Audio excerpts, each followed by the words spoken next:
Yeah, today for another vlog, and this one is slightly more improvisational. I made an effort to learn that word today. I struggled last time that. So what I liked about my first experiment with 100 vlogs, which I deleted because, well, for privacy reasons, because I was showing my face and changing all of them to hide my face was too much of a hassle. So yeah, I I really liked how I tended to be very like off the cuff because I was doing them mostly daily. So, I didn't really have a time to like write a script or whatever to talk to, and today I'm doing this a bit more. So today I want to talk about something I just did a few hours ago, which was cleaning up messes, and actually quite enjoying it. I think it's something I quite enjoy doing, and I suspect that people in general enjoy cleaning up the mess, but it's hard to get yourself to do it.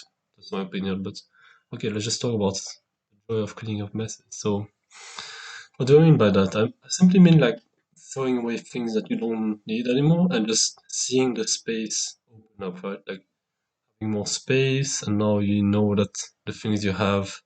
That's a feeling I really like. Like the feeling of knowing that what you own right now is important, and that you throw away all the unimportant things. I don't know why. I really like the feeling. It feels like everything has its place, and everything is well designed and all that. And yeah, I really enjoyed throwing away things I didn't need, and I'm gonna keep doing it. Kind of fits the theme of those 4 months for me. So if you don't know, I run these vlogs according to like a 4 month schedule, where each 4 months correspond to one color, and it corresponds to like one theme, one thing I want to focus on in my life. The color white is, I would say it's a color, whatever, who cares. It simply represents, yeah, minimalization, right? Like, like starting from a blank slate and just coming up to meet myself and just, slow down my life and all that. So minimization, basically. And yeah, what better way to minimize than to physically minimize it by decluttering things? So I threw away electronics. We still need to wait for the right people to take it, but it's going to be taken away. Electronics, cardboard boxes that I don't need anymore. Like I have a tendency, my dad as well, to keep cardboard boxes for like electronics, but like like at some point it's just fucking pointless. Well, like, the idea is that you need it for if you want to like give it back because of some defect. But yeah, I don't think it's ever happened to me where the defect happened within the period where you could give it back. I don't know what it's called in English. Just give it for a new one or get a repair in for whatever. And yeah, that's what I did. And then I also looked at my old courses in university, where I took notes in paper, and I was trying to throw away the ones that are not really needed. I'm also like doing a project where I'm cleaning up a whole lot of mess of digital things. So like I tend to hoard things digitally, physically not so much, but digitally very much so. Like tabs and notes and images and all that. And it's a pretty bad habit.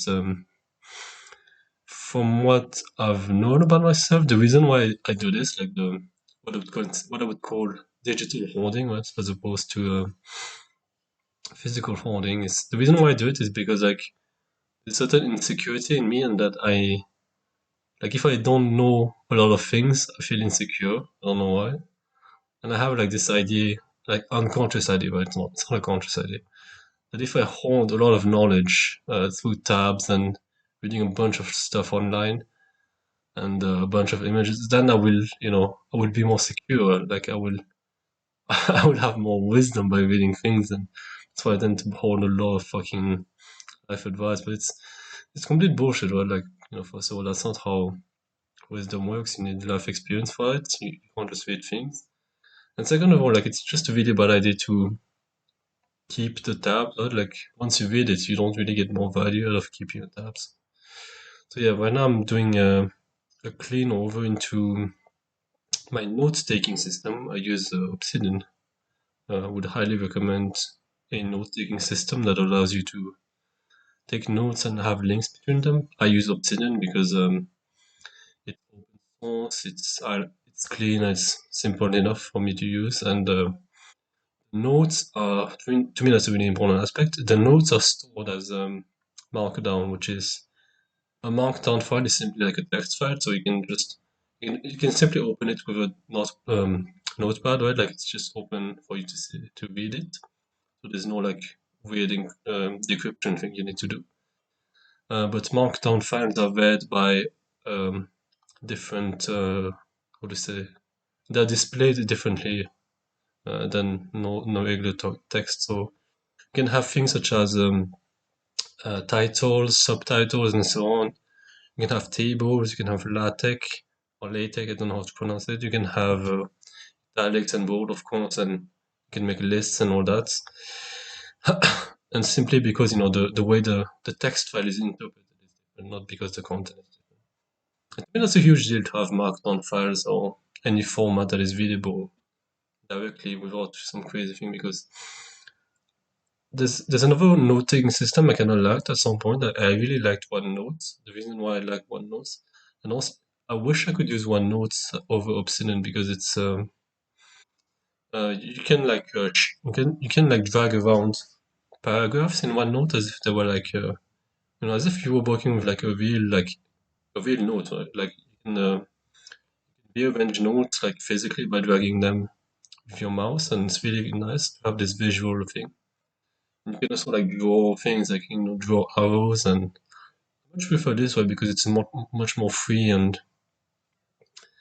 I think just it would fit me more because I'm not just interested in writing, right? I'm also interested in like visual stuff, so I really like that. The problem with OneNote is that it doesn't store it in a readable fashion. I legitimately don't know how the files are stored, and like there's this whole there's this whole problem where if OneNote were to go out of service, then how would you even uh, keep reading your files, right? Like because OneNote is a big thing and it keeps getting updated and all that, and maybe at some point will it stop getting maintained? I don't know. I don't know. That's just maybe that's just a very like unrealistic thing. Maybe it will just simply maybe they will simply provide a tool for it to convert it to another thing. I don't know. I don't know. I just prefer Obsidian. It's just it's definitely Obsidian is definitely getting better. They've added like tabs and all that, so it's you can just you know it's a lot more visual than just was before. Now you can see like notes in parallel. But yeah, Obsidian is really convenient because very readable files. You can add images as well. I didn't mention that, but it's still pretty damn fucking good, and it's just better in the long term, in my opinion. Okay, that was a whole rant about Obsidian, and the reason why I talk about Obsidian is because I've been going through like a very long-term project of mine. It's kind of hard to do it well and fast, but I rather do it long term.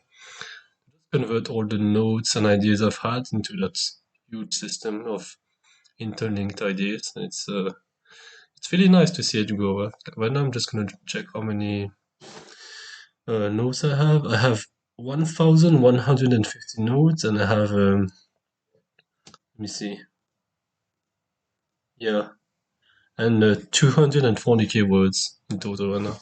I have no idea how much that is, but yeah, I take the philosophy that one note is essentially like one idea, basically one or two ideas. If a note has more than a few ideas, then you split it into several notes such that it's easier to reference a single idea, but that's the philosophy of it.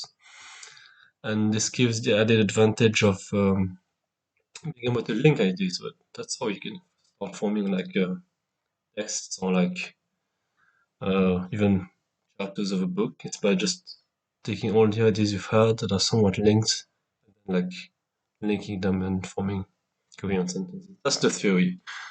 In practice, I don't know how well that works, but what I like is that I have a very like robust system to just keep my ideas, and that's pretty nice. very easy to look them up as well, right? So yeah, that was about the digital side. The physical side, we didn't really talk so much about like the joy of cleaning up messes. So I tend to really enjoy cleaning up messes, and I'm not sure why, but I think it's just like the internalization of how important it is to clean up messes. Like when you might have experienced it in your life, and I've experienced it several times, especially recently, is that when you work in a very messy environment, you don't want to work in it. Like, what it shows is that there is like a positive feedback loop with messiness. So a messy environment tends to make people less inclined to work on it, and that includes the work needed to clean it up, right? Because that's not always easy to clean up. So that's why being on top of the mess is quite important, and I don't know, maybe that's why I like it. Very concrete examples of like why cleaning up mess is important. Very simply, like, cleaning up the mess on your desk or in your bed, but that's kind of important. But because we use those things so often, they tend to get taken care of by default, right? Um, your house might uh, get filled with a lot of things that you don't really need if you're not careful. That's called maybe it's a harsh word. Maybe it's kind of excessive to call it lifestyle inflation, but it's kind of like that, like because you can afford to store things, you store them, and because people only clean up things when they really have to, what ends up happening is that you end up filling the space you have. So or the things you store end up filling up how much free space you have. If that makes sense. But similar to how the time it takes for you to complete a project tends to fill up the duration of the deadline, right? That's kind of similar to that. I've noticed that the more free space you have, the more less conscious, the more neglectful you become, and you just start really wasteful of that space. So that's definitely something to watch out for when it comes to messiness. And another aspect of messiness is with code, right? Like programming. So I'm working on a job that requires me to look at code, and I can definitely tell that the messiness feedback loop that I just described very much applies to code, where the code is messy or not super intuitive, not super fun to look at. People will simply not work on it as much, and because of it, it might get like it might just get keep dragging down and down the project because like maybe it's not super optimized or whatever, or it's not for that particular problem, but because it's so messy that people don't really want to change it. Right? So very much applies to code, and I don't have enough experience coding in a big environment to know what procedures are taken care, what procedures are used to take care of the problem preemptively, but I think it's very clear when you look at all these examples is that the key is really to prepare yourself and to be preemptive about it, to simply not start creating a mess such that you have to, get clean eventually later on. Simply need to be mindful of anything that may cause a mess and slowly stop adding more on the pile. That's really important. Because if the only thing you do is cleaning up messes, which is important, right? It's important to regularly clean things and declutter, but like you you might not necessarily address the root reason. Like why do you keep creating a pile of mess that you need to clean up, right? Like sometimes it's just because whatever, like that's simply what's needed to get things done. But like, well, sometimes what you need to move forward is really to clean up what you've already made and optimize it. And something also I see with my notes, but like it's very easy for a note-taking system like to add a note to it, but not as like sexy or or as like glamorous to like go over the notes and start revising them, and it's not as enjoyable. I'm not sure why I use the word sexy, but it's not as enjoyable to go over the old notes and to revise them and to see if there are any like duplicate ideas of it. Sometimes what I have is that I create a note and I don't check beforehand if I had already made written that idea, and sometimes what happens is that I come up with the same idea in my notes, but they have like different wordings, different titles. I can't even see like that. There's a duplicate idea basically. Yeah, cleaning up notes, that's not fun, but it's really important to move forward. Like because again, it's really anti-productive to carry things that are very messy, very unoptimized, very complicated, very bloated. It's it's not always the most fun part of working, but it's really important in my opinion, and rather fitting to my period of I'm trying to minimize. Because in my first video I talked about like minimizing internet usage and being careful with your attention diet, and what I see now is that decluttering is pretty fucking important. I think.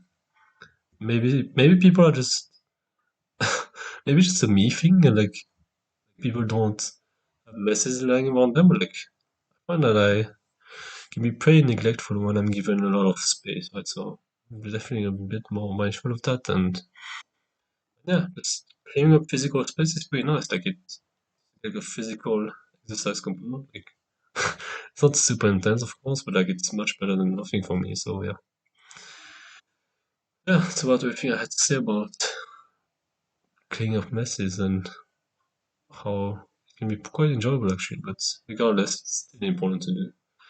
And I guess I can throw a last thing before ending the video is that it's really a bad idea to try to clean up messes like in one go. I think it's really important to keep track of the black and white thinking, right? Like it can be very tempting to go into a black and white mindset where it's like, oh yeah, I have to clean the whole thing. And if I don't clean the whole thing, then it's bad.